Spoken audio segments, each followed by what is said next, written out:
पहले तो धांधली का इल्ज़ाम लगाया गया कि धांधली होगी, तमाम हारी हुई जमातें इकट्ठा हो गई एक प्लेटफॉर्म पे, ऑपोजिशन की सूरत इख्तियार करेगी तमाम जो सियासी जमातें हैं। उसके बाद फिर एक मुतफ़िका फ़ैसला हुआ कि जी स्पीकर का कैंडिडेट ये होगा और सूबा वाइज सारी जो है पोजीशनें डिवाइड हो गई। वज़ीर आज़म का कैंडिडेट जो है वो शहबाज शरीफ साहब होंगे। तो पीपल्स पार्टी ने भी एतराज़ कर दिया, जमात इस्लामी ने भी एतराज़ कर दिया।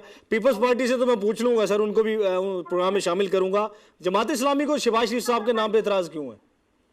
देखिए, हमारा तो एक अलग बयानिया है, एक फर्द के नाम पे एतराज नहीं है। हमने करप्शन फ्री पाकिस्तान एक तहरीक शुरू की। हाँ। और उस करप्शन फ्री पाकिस्तान तहरीक में हमने तमाम करप्ट अनासर, यानी सिर्फ नवाज शरीफ फैमिली नहीं बल्कि तमाम अनासर के खिलाफ हमने आवाज उठाई। और सर जिनके खिलाफ आवाज उठाई उन्हीं के साथ आप मिल गए जाके अपोजिशन में? नहीं, आप सुन तो लें ना जी। अच्छा। आपने जब सवाल किया है तो मौका दें। जी जी जी। और उसके बाद ये कि जो अलायंस बना है उस अलायंस का नाम भी जो है यानी अलायंस फॉर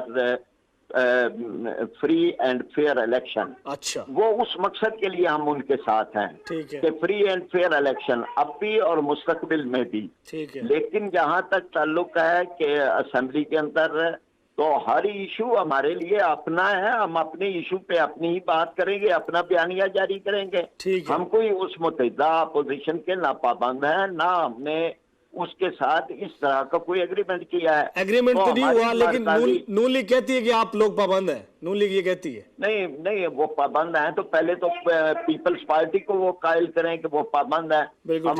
हमारा तो जमात इस्लामी का एक वोट है। हमने हमारी मरकजी मजलिस शुरा ने ये फैसला किया कि हम अपने उस तसलसल को कायम रखेंगे।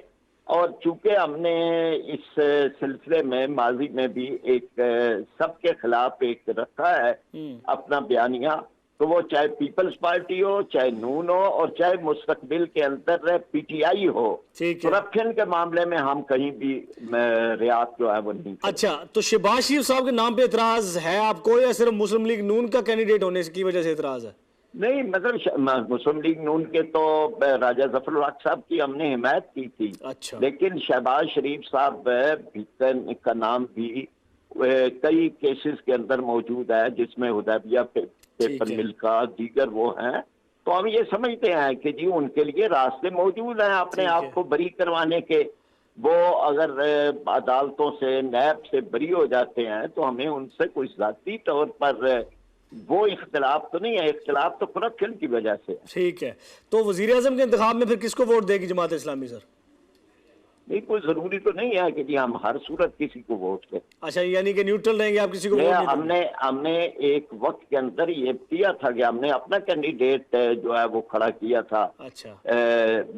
स्पीकर के लिए भी, यहाँ उसमें जब कभी ऐसी सूरत हाल हुई थी। यहाँ तो अब नहीं करेंगे मैं, यानी ये, लेकिन ये कि हम कोई जरूरी नहीं है कि आप हर सूरत अपने आप को पाबंद करें कि या इसको वोट दें या इसको वोट दें। अच्छा, इसका मतलब अब ये हुआ कि जो अपोजिशन धांधली के खिलाफ बनाई गई थी वो अब उसमें दरार पड़ गई है और वो मतलब अलग-अलग हो गई सारी जमातें के जनाब, क्योंकि वो एक पेज पे इकट्ठे नहीं हो पाए। किसी का कोई मौकफ है, किसी का कोई मौकफ है, तो धांधली का मामला खत्म हो गया। इसका मतलब अभी धांधली के मामले में तो अगर कोई आगे चलाएंगे तो हम साथ हैं।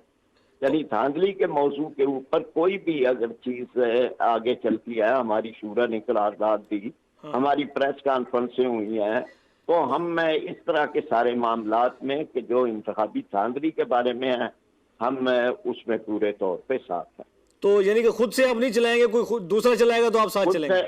नहीं, खुद से तो हम चला ही रहे हैं। आपका सवाल तो अपोजिशन के बारे में था। अच्छा, खुद से तो हम चला रहे हैं। हमने तो, मैंने ये बताया ना कि अभी हमारी शूरा ने एक पूरी करारदाद, पूरे दलाइल उसके साथ दिए हैं। तो ये मामले को तो हम लेके चलेंगे। उसमें जितने ऑप्शन है हमारे पास, यानी ट्रिब्यूनल का भी ऑप्शन है, इलेक्शन कमीशन का भी है, अदालतों का भी है, अवामी एहतजाज का भी है, जो भी है हम ये इस्तेमाल करेंगे। लेकिन अगर अपोजिशन भी कोई जॉइंट इस मौजू पे कोई चीज तय करेगी तो हम उसका साथ देंगे अगर वो ठीक हो। एक आखिरी सवाल ये है अपना पराचा साहब के, जमात इस्लामी पाकिस्तान तहरीक इंसाफ के साथ खैबर पख्तूनख्वा में रही है, हुकूमत की है दोनों ने, तो अब तहरीक इंसाफ की हुकूमत बनने जा रही है, तो क्या कहेंगे, कुछ उम्मीद है आपको कि जनाब जैसे मर्जी कहें इमरान खान साहब की शख्सियत जरदारी साहब से, नवाज शरीफ साहब से मुख्तलिफ है, ये जमात भी मुख्तलिफ है, कुछ नया करेगी, कुछ तब्दीली लाएगी, कोई उम्मीद है जमात इस्लामी को? ये हम तो ये समझते हैं कि हमें यानी नाउमीद होने की तो अभी कोई गुंजाइश नहीं है। हम समझते हैं कि अगर उन्होंने एक अपने सामने हदफ रखा है, फिर उसके लिए 100 दिनों के एजेंडे के अंदर बहुत चीजें शामिल की हैं, और तो 100 दिन कोई ज्यादा नहीं है। पता चल जाता है कि जी उनका सफर उसी समत के अंदर है, या फिर वो भी एक रवायती पार्टी बनने जा रहे हैं। तो बहरहाल हमें तो तवक्को है कि वो चीजों को अपने उस तरह से तवक्को है या दुआ समझ लें कि वो है कि हम ये समझते हैं कि इसे होना चाहिए। ठीक है सर, बहुत शुक्रिया राजा साहब।